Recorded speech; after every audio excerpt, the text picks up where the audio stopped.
Now, many of you told me how much you enjoyed our interview earlier this week with Professor John Christie. I've had countless emails from people wanting to hear more about the science of climate change, especially after our interview with Professor John Christie recently.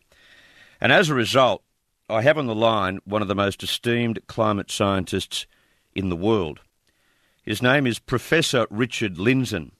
He's been described by Professor Tim Flannery as extremely creditable, one of the reputable scientists around the world, a distinguished scientist in his field.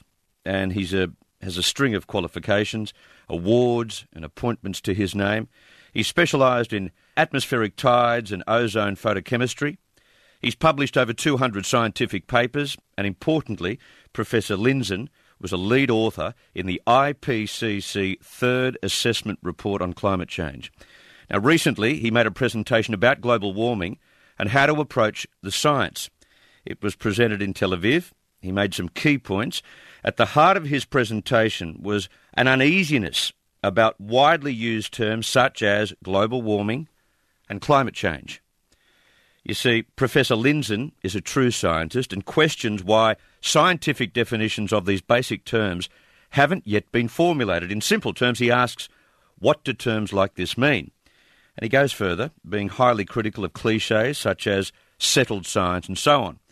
He says that much of this is alarmist, and when you wade through all of this to the basic science, the changes we are all panicking about are quite small. Professor Lindzen's at odds with a speech made by our Prime Minister Julia Gillard in Adelaide a fortnight ago, and you'll recall that. It was the Dunstan lecture. She said every credible scientist believes in climate change. She presented her case with a sense of urgency and panic, saying we had to act now. She used this as the justification for her carbon dioxide tax and the reason to go back on a core election promise. Professor Richard Lindzen, welcome to the program. Thank you. Glad to be with you.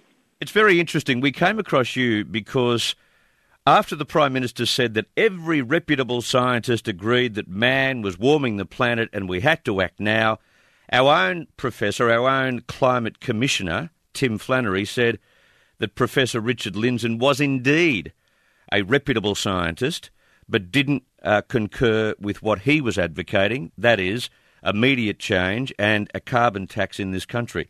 So we've found the reputable scientist that seems to fly in the face of what the Prime Minister is saying. What are your thoughts on what our Prime Minister has asserted there? Well, she's, played what I refer to as bait and switch. There are some things that scientists, for the most part, agree on. I mean, there's not too much disagreement that there has been a very small increase in temperature.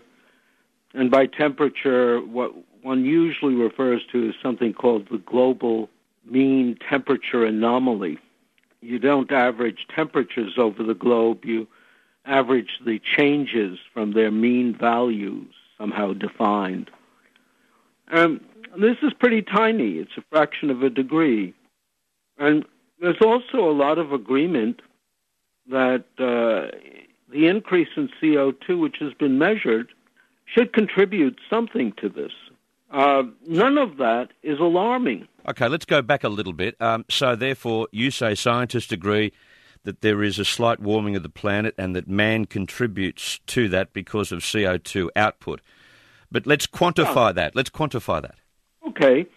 If nothing else changed, adding the amount of CO2 that we've added thus far should account for maybe a quarter of what we've seen. We've added some other greenhouse gases, methane, fluorocarbons, freon, this sort of thing. Mm-hmm. And that should bring one to perhaps half a degree.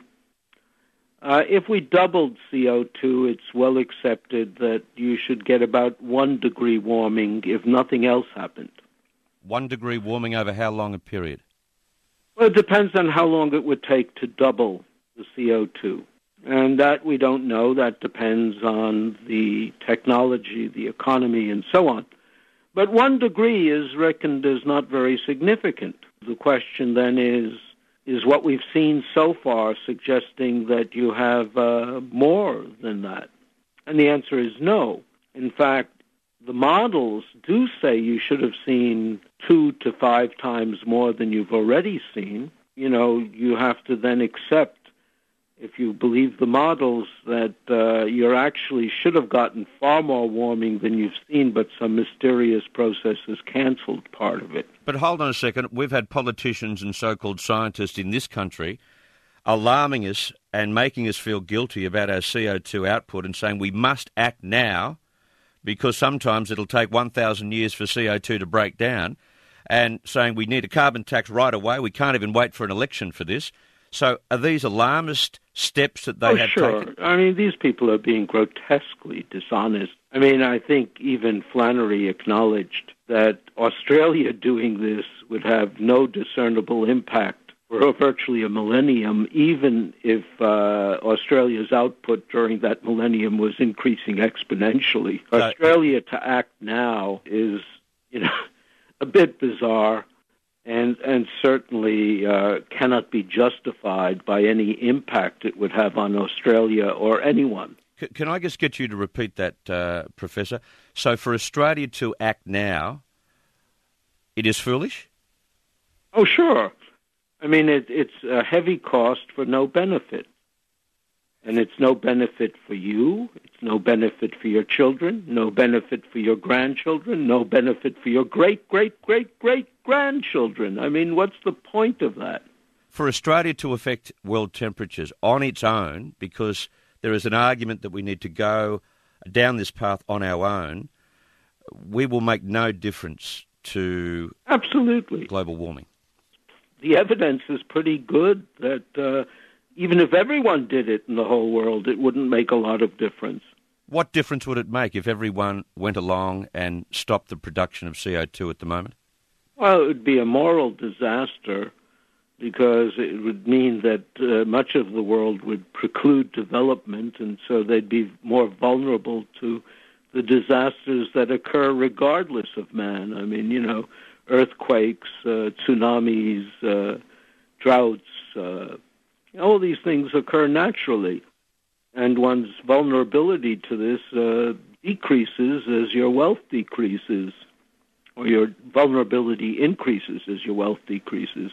So if the world went along down the path of stopping the emission of CO2 tomorrow, what benefit would that make to the world? Our Tim Flannery says it would take 1,000 years for any change at all. Again, the crucial thing is sensitivity.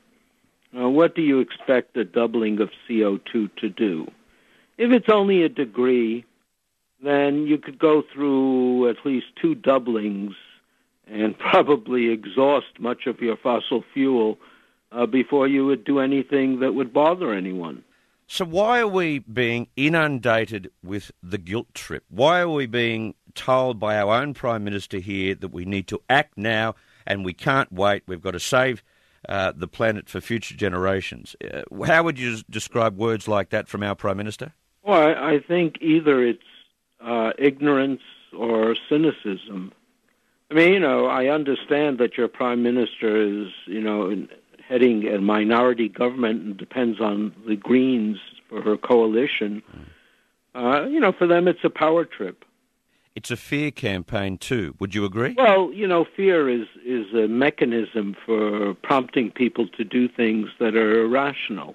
We keep getting told the polar caps are melting. What's the true evidence connected to that? None. And, it's again an issue of defining what you're talking about.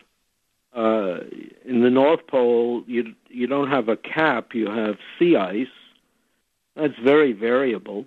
And as far as Greenland and Antarctica go, there's no evidence of any significant change. I mean, again, your measurements aren't that great, but any reports you hear are, again, focusing on tiny changes that would have no implication. If you look at a certain time period, you might have hit 2 warmings and 1 cooling, and so the net is a warming, but it's, no different from flipping a coin 3 times. You're going to get 2 heads or 2 tails. That's very good. You'd be very good at a game we play in Australia called Two Up, I think. Now, can I ask you about carbon dioxide and how it differentiates itself from carbon? Quite often, the media here in Australia like to talk about carbon taxes and the impact it's having on the warming of the planet by showing wonderful pictures of dark plumes of smoke coming out of coal-fired power stations. This is not necessarily the CO2 that warms the planet, right, on its own. CO2 is invisible. If you have dark smoke coming out of a smokestack, you really need a scrubber. I mean, you're getting soot out of it and so on. You're not burning very well. If you burnt completely, you wouldn't have any of that junk. You'd just have clear CO2. Yes. What do you think we'll be saying in 40 years' time and looking back at this period of alarm? Oh, I think it'll definitely fall into, the category of popular delusions. People will look and wonder at this age and wonder how science broke down. And in a period of technological advance, that the public could be swayed by arguments that make no sense and get hysterical over it. But it's hard for normal lay people like ourselves to believe that scientists in the world could be prone to hysterics, but you're saying that that's the case. Well, you have to remember this is an issue where what most scientists agree on has nothing to do with the alarm. I think the real problem is so many scientists have gone along with it without pointing out that what is established reasonably well has nothing to do with the urgency that's being promoted, which is largely a political matter. For a lot of people, it's also something I call the quest for cheap virtue. People need a cause. Yes. And they sort of feel puffed up by having a cause like saving the earth. And they don't really care that they're hurting people, that they may be involved in an immoral cause and so on. They're perfectly happy to just go along with it because they were told it's virtuous. I think you have just nailed the number one reason for the alarm in the world, and in particular right here in Australia, where people would like to be seen as noble and saving the planet, and that is ego-driven, not science-driven. I thank you so much for your time. Thank you for making... Okay, well, listen, good luck. I hope you're spared the policies that are being proposed. Well, we can only protest and try and put the facts on the table for people. Professor, thank you very much for the time. Okay. Bye-bye. Richard Lindzen is his name, a professor that even Tim Flannery regards as reputable.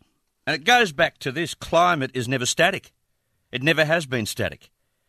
And Professor John Christie spoke to us about that last week. He said that global surface temperatures have risen 0.7 of a degree Celsius in the past 100 years.